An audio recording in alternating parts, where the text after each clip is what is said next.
गरीब मायके वाली बहू। सुबह सुबह नंदिनी जल्दी जल्दी घर के कामों में लगी हुई थी।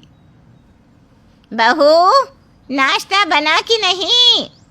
जी माँ जी, बस चाय छान कर लेकर आ रही हूँ। फिर जैसे ही बहू चाय छानने जाती है, उससे भगोना छूट जाता है और सारी चाय जमीन पर बिखर जाती है। क्या गिरा? अंदर आकर देखती है कि पतीला गिरा है। सत्यानाश हो, सुबह सुबह फिर से एक नुकसान। मेरा बेटा चाय की पत्ती अमेरिका से लाया था। अब बर्बाद हुई ना उतनी चाय पत्ती। उसके पैसे क्या तेरे गरीब माँ बाप देंगे? जेब से फूटी कौड़ी तो निकली नहीं उनके। मर दिया अपना बोझ हमारे सर, वो अलग। सॉरी माँ जी।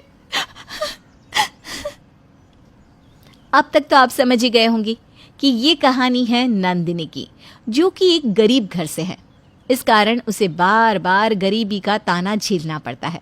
आखिर नंदिनी कैसे बचेगी इन तानों से, या कोई बड़ा कदम उसकी जिंदगी ही बदल देगा?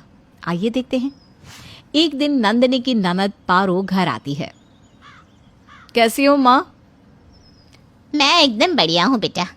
बस तेरी ये जो भाभी है ना, इसी ने जीना मुहाल कर रखा है। चल छोड़, ये बता तू कैसी है? मैं भी अच्छी हूँ माँ। माँ ये लो, मेरी सास ने आपके लिए गिफ्ट भेजा है। वो पिछले महीने हम कश्मीर गए थे ना, तो वहीं से माँ जी ने आपके लिए कुछ लिया था। वाह, तेरी सास तो सच में बहुत सोचती है मेरे बारे में। धन्यवाद कहना उनको मेरा। दीदी, अभी 2 महीने पहले ही तो आप लोग शिमला गए थे ना, फिर इतनी जल्दी कश्मीर भी घुम आए? हाँ भाभी, तो क्या हुआ? जब जेब में पैसे हो तो सब पॉसिबल है। अब मेरा मायका और ससुराल आपके मायके की तरह गरीब थोड़ी ना है कि घर में रहने के लिए भी कॉम्प्रोमाइज़ करना पड़ेगा। वैसे भी 2 कमरों का घर। कब से खड़ी खड़ी बात कर रही है? मेरी बेटी इतने दिन बाद आई है, कम से कम पानी को तो पूछ ले। गरीब के घर की है ना, क्या जाने खाना पीना। तो क्या माँ गरीब हवा पर जीते हैं? जीते होंगे, इसीलिए तो इसने अब तक तुझे कुछ खाने को लाके नहीं दिया बेटा। सास और ननद की बात नंदिनी को बहुत बुरी लगती है, लेकिन वो बिना कुछ बोले वहाँ से चली जाती है और जल्दी से ननद के लिए नाश्ता लेकर आती है। ये क्या, नमकीन बिस्किट? माँ, क्या मेरा स्टेटस इतना गिर गया है कि आपकी बहू मुझे ऐसे ट्रीट कर रही है? नहीं नहीं बेटी, रुक, मैं अभी इसकी क्लास लगाती हूँ। नंदिनी, अरे ओ नंदिनी बहू, जल्दी यहाँ। जी माँ जी। ये क्या है? मेरी बेटी को तूने अपने मायके वालों जैसा समझा है क्या, जो नमकीन बिस्किट लाके दे रही है? तेरे मायके में खिलाते होंगे नमकीन बिस्किट। जा, मेरी बेटी के लिए बाहर से समोसा जलेबी लेकर आ। माँ, मैंने तो नमकीन बिस्किट इसलिए दिया क्योंकि खाने का समय हो गया है। मैं बस डाइनिंग टेबल पर खाना ही लगाने जा रही हूँ। जो कहा है वो कर, ज्यादा दिमाग ना दौड़ा, वरना भेज दूंगी तुझे भी तेरे गरीब माँ बाप के घर, फिर सड़ना उसी गरीबी में। नंदिनी बिना कुछ जवाब दिए ननद के लिए जलेबी समोसा लेने चली जाती है, जिस कारण उसे घर आने में देर हो जाती है और सबको खाना परोसने में भी। बहू, आज इतनी देर क्यों लगा दी खाना बनाने में? जी वो पापा जी। इसके आगे कि नंदिनी कुछ बोलती। देर तो करेगी ना रसोई में, इतना सारा सामान देखकर चकराज हो जाती होगी कि इतनी बड़ी रसोई में क्या बनाऊं मैं। इसके मायके में थोड़ी ना इतनी बड़ी रसोई देखी होगी इसने। गरीब की बेटी बड़े घर में शादी हो जाए तो ऐसा ही होता है, लड़कियां फूली ही नहीं समाती, फिर ससुराल वालों को देर से ही खाना खिलाएगी ना। माँ, अब नंदिनी को ऐसा क्यों कह रही हो?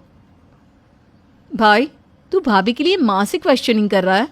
अब नहीं बहन, मैं तो बस यूं ही पूछ रहा था। मुझे पता है नंदिनी ने ही कुछ किया होगा, तभी माँ ऐसा बर्ताव करती है। फिर सभी चुपचाप खाना खाते हैं। उसके बाद नंदिनी किचन समेटने में लग जाती है कि तभी अचानक से उससे एक प्लेट गिरकर टूट जाती है। उसी समय पारो पानी पीने वहां आती है। सत्यानाश हो भाभी, आप मोम की गुड़िया हो क्या? एक काम ढंग से नहीं कर सकती? आपकी माँ ने कुछ सिखाया नहीं क्या आपको? हाँ, जब इतने महंगे बर्तन होते इसके यहाँ तभी तो माँ सिखाती ना।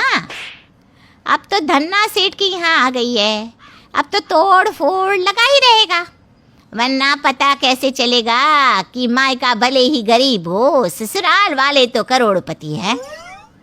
नंदिनी अब भी चुपचाप उनकी बातों को सुनकर शांत हो जाती है और किचन का काम निपटा कर वहां से फटाफट सोने चली जाती है कमरे में।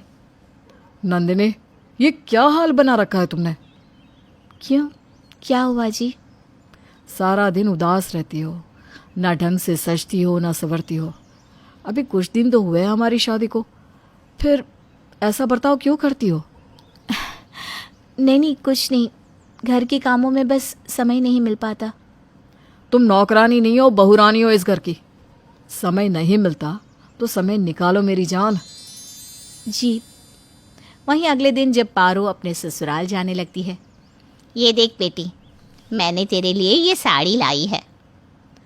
वो सब तो ठीक है माँ, लेकिन ये दूसरी इतनी सस्ती सी साड़ी किसके लिए लाई है माँ?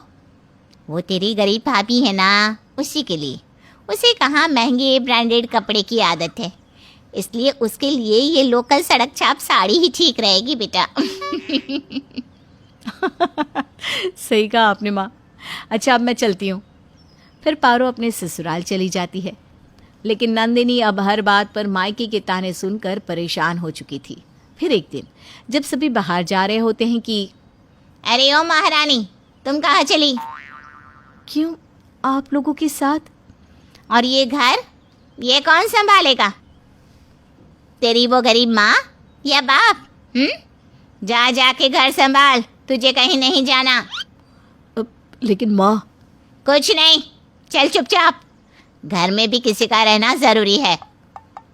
बेचारा बेटा माँ के सामने कुछ नहीं कह पाता। वहीं शाम को। नंदिनी, एक बात बताओ, माँ तुम्हारे साथ ऐसा बर्ताव क्यों करती है? क्योंकि मेरा मायका गरीब है। हर बात पर माँ गरीबी का ताना देती है। इतना तक कि पारो दीदी आई थी तो वो भी मेरे माँ पापा के हालात को लेकर बुरा भला कहती थी। लेकिन ये ठीक नहीं है, मैं माँ से बात करता हूँ। नहीं जी, फालतू में घर में कलेश होगा और मैं नहीं चाहती कि मेरे कारण घर में कोई भी प्रॉब्लम हो। ठीक है। वहीं शाम को नंदिनी के माता पिता उससे मिलने आते हैं। अरे, आप लोग यहाँ कैसे? मैं तो बस अपनी बच्ची से मिलने आई थी। आपको पता नहीं, बेटी के ससुराल खाली हाथ नहीं जाते। अरे कुछ नहीं तो एक मिठाई का डिब्बा ही लेते आते।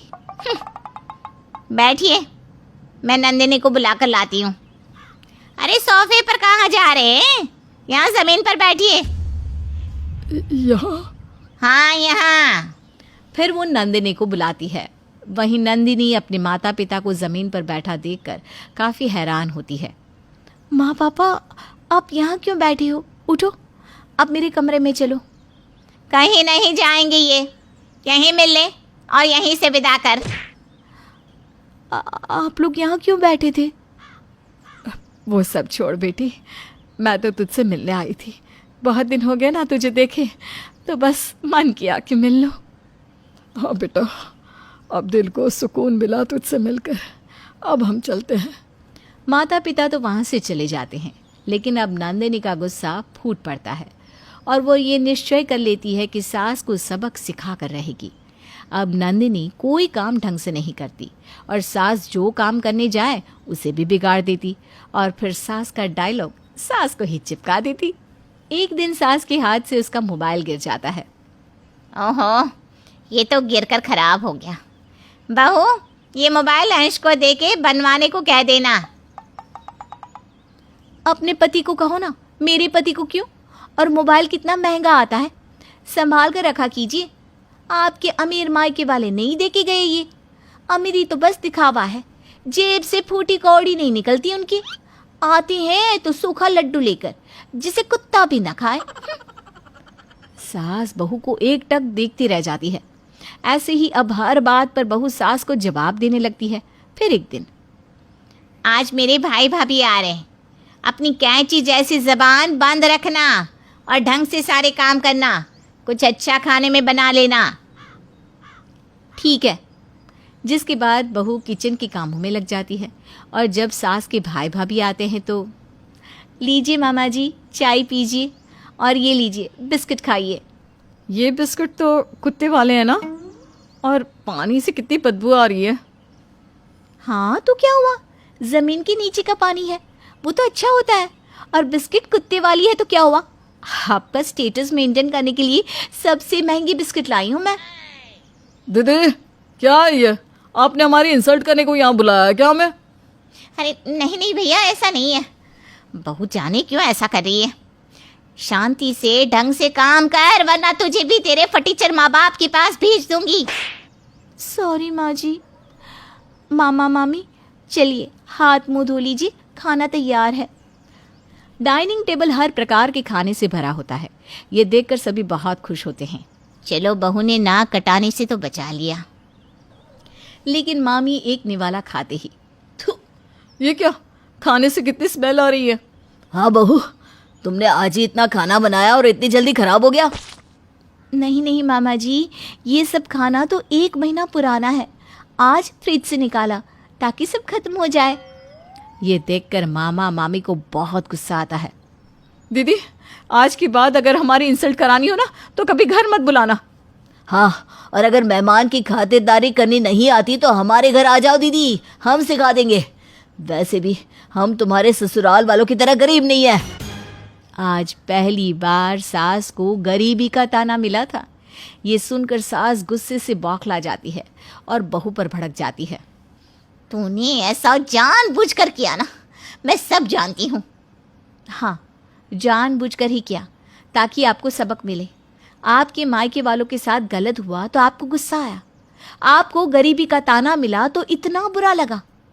और मेरे बारे में सोचो, जब से आई हूँ एक दिन भी ऐसा नहीं कि आपने मेरे मायके वालों को बुरा भला नहीं कहा हो, लेकिन मैंने तो सब सह लिया। इसके बावजूद आपने मेरे मम्मी पापा की बेइज्जती की, बस उसी का सबक था ये। ये सुनकर सास को अपनी गलती का एहसास होता है। माफ़ कर दे मुझे, मेरा दिमाग खराब हो गया था, मैं कभी ऐसा नहीं करूँगी। जिसके बाद सास बहू को गरीब मायके का ताना देना बंद कर देती है और हंसी खुशी से अपनी बहू को रखती है।